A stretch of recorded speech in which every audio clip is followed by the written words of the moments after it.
3 years ago, my grandfather Henry left me something more than just property. He left me a piece of my soul, his old mountain cabin. I'm Emma Collins, and that cabin had been my childhood refuge, the place where I first learned how silence could feel like safety. When Henry passed away, I didn't expect to inherit anything, so when the lawyer read his will and said the cabin was mine and mine alone, I was stunned. My parents called it a waste of money and said it would collapse in a few years. My cousin Olivia even offered to take it off my hands for a ridiculously low price. But Grandpa once told the lawyer, "Emma will appreciate it for what it is, not what it's worth." That sentence stuck in my heart like a promise I had to keep. The place was old, weathered, and in desperate need of love. But to me, it was sacred ground. So I worked weekends and nights, pouring in every bit of savings I had to restore it. New roof, fixed pipes, sanded floors, and I refinished Grandpa's old handmade bookshelf, the one that still smelled faintly of pine and varnish. My family mocked me at first, called me stubborn and sentimental, but once the place started looking beautiful, their tone changed. Suddenly, everyone wanted to help me maintain it, which really meant use it whenever they wanted. I smiled politely but said no. The cabin wasn't a family timeshare, it was my home and sanctuary. I even installed a full security system, cameras, motion lights, smart locks, thinking I'd only ever need it for wild animals or curious hikers. I had no idea the real intruders would be people I shared a last name with. It all began one Tuesday afternoon when I was working remotely and saw 63 unread messages in the family group chat.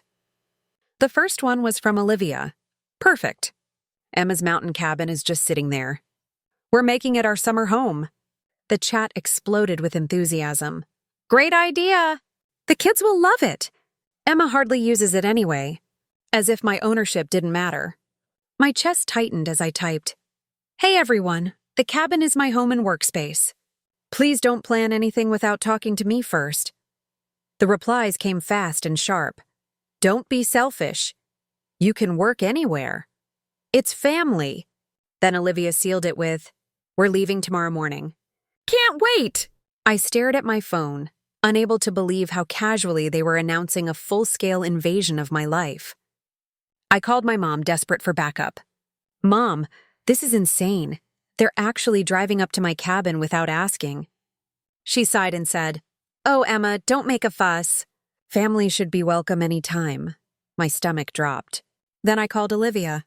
"You cannot stay there," I said firmly. "That's trespassing." She laughed lightly. "Emma, relax. We're family, not strangers." "You're really going to disappoint the kids?" That line, "think of the kids," was her favorite manipulation trick. Within minutes, more guilt messages flooded in.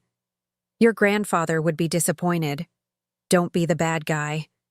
It's family property." I could feel my pulse hammering in my ears. By midnight, I sent one last message. "No one has permission to enter my property. Please respect my boundaries." Olivia's response came instantly. "Too late. We're packed. Leaving at 5 a.m. See you tomorrow." I barely slept that night, dreading the confrontation to come. At 9:30 the next morning, my phone buzzed. Motion detected. I opened the live camera feed and froze. 3 cars rolled up my gravel driveway. Kids jumped out with beach balls. Coolers and lawn chairs hit the ground. And there was Olivia, sunglasses on, phone in hand, waving her arm like she was directing traffic on her own estate. My neighbor Ben texted, "Your family's here with luggage. Want me to help them get settled?" I quickly replied, "No, they're not invited. Please call me." On screen, I watched Olivia's husband, Mark, start checking under rocks and flower pots for a spare key. When he began testing windows, I knew I had to act. Grandpa Henry's voice echoed in my mind. "You teach people how to treat you by what you allow. Don't get mad, get clear." So I opened my security app and hit the red button labeled Activate Emergency Protocol. Floodlights blazed to life. A siren wailed through the mountains. A robotic voice boomed, "Unauthorized presence detected. Security service has been notified. Leave the premises immediately." Kids screamed, Mark jumped back, and Olivia spun in circles shouting, Emma! Turn this off right now. I grabbed the two-way speaker. Attention, I said, my voice trembling but steady. This is Emma Collins, legal owner of this property. You are trespassing. Leave immediately! Olivia shrieked, You're scaring the kids! I answered, You scared them when you brought them somewhere you don't belong. She called my phone seconds later. What is wrong with you? We're your family. I replied, You're trespassing. If you don't leave, I'll call law enforcement. 5 minutes later, a white security SUV turned up the drive. Mark tried to argue, saying, We're family, not criminals. But the officer was firm. You have no right to be here. Please vacate. Within minutes, they were hauling luggage back into their trunks, the kids crying, Olivia fuming. Watching it remotely, my hands were shaking, not from guilt, but from adrenaline and disbelief. When I finally reached the cabin 3 hours later, their cars were still parked down the road, waiting. The security guard said quietly, They're refusing to leave until you talk to them. So I parked my car, took a deep breath, and walked over. Olivia stood there, arms crossed, fury painted across her face. I can't believe you'd humiliate us like that. She spat. You tried to break into my home, I said calmly. You humiliated yourselves. Mark interjected. We just wanted the kids to have a nice summer. Then rent a cabin, I said. You don't plan vacations in someone else's house. Their cousin Ethan muttered, You've always been cold, Emma. Grandpa would be ashamed. I swallowed hard. He also respected boundaries, I said.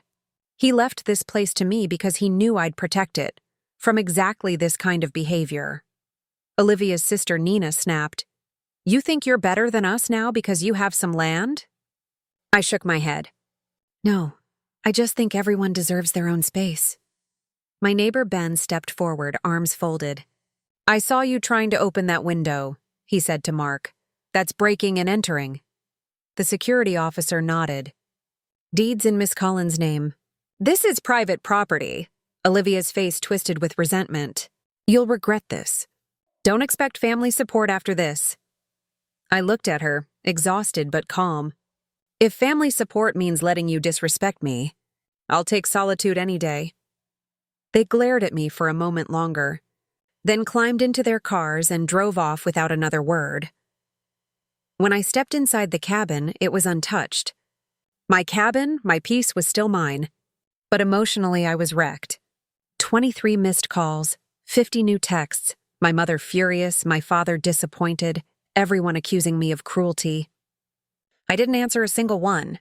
Instead, I sat down in Grandpa Henry's old armchair, the one by the stone fireplace, and breathed in the smell of pine and smoke.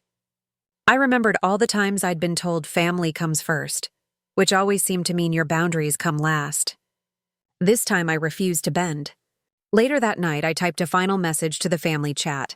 I love you all, but this ends here. The cabin is not for family use, ever. I won't tolerate disrespect, guilt, or manipulation anymore. Grandpa taught me independence, not obedience. Please stop contacting me about this. Then I muted the chat for good. It's been months since that day. Some relatives still won't speak to me. Others have quietly apologized. But I've never felt more peaceful in my life. The cabin remains my safe haven, the one place that's truly mine, filled with memories, silence, and self-respect. I learned that setting boundaries doesn't make you unkind. It just means you've finally stopped apologizing for protecting your peace. Every time I sit by the fire, I think of Grandpa Henry's words. You teach people how to treat you by what you allow. I allowed too much for too long. Never again. So if you've ever had your boundaries trampled by people who claim it's just family, remember this. Love doesn't mean access, and saying no doesn't make you selfish. It makes you free.